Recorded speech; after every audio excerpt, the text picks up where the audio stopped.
So right away, Trump came out blazing with a series of executive orders, 86 executive orders that he signed with regard to unraveling Biden's last 4 years. And a lot of people are celebrating that, the United States is immediately facing in a better direction than it did just a couple days ago.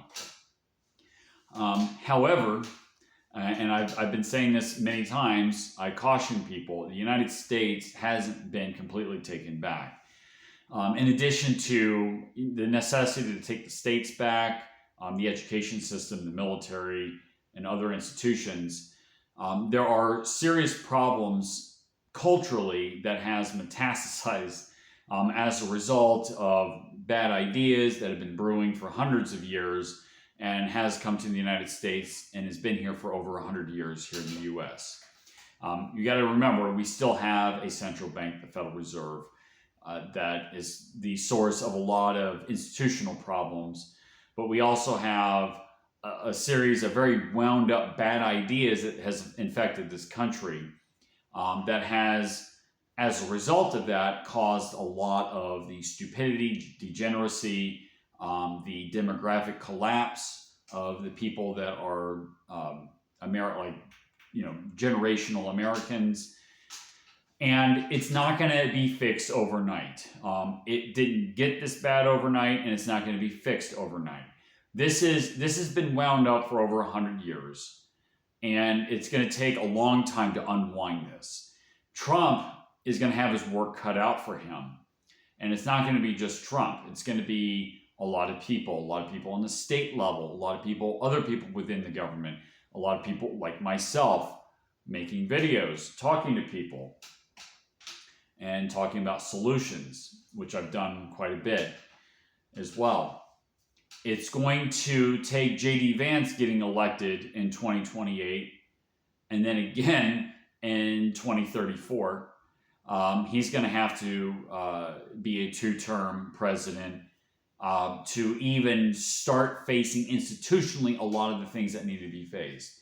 The Department of Oversight and Governmental Efficiency, which is supposed to be headed by Ramaswamy and Musk. We'll see how that goes. But cutting a lot of the federal government, again, would be a huge step in the right direction. That lifts a lot off the backs of people, both obviously taxation, but also with the inflation. The government's borrowing less money. It's putting less pressure on the dollar. Inflation is not eating at the savings of everybody else. You see, inflation diminishes our people's capacity of the values that they've earned, like their bank account or their savings, people's retirement, etc. It's been diminished in large part because of the largesse of the government and the special interests around them. They've gotten fantastically rich. In fact, Washington, D.C. is the fastest growing city in the country. And that's quite disgusting if you think about it. But it's going to take generations to unwind the garbage, the bad ideas, and the implementation of these bad ideas.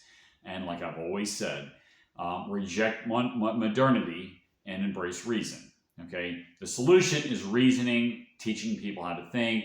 It's the direction of self-efficacy. If people have confidence in themselves, they have a can-do attitude, you have that rugged individualism, they don't ask anything from the government.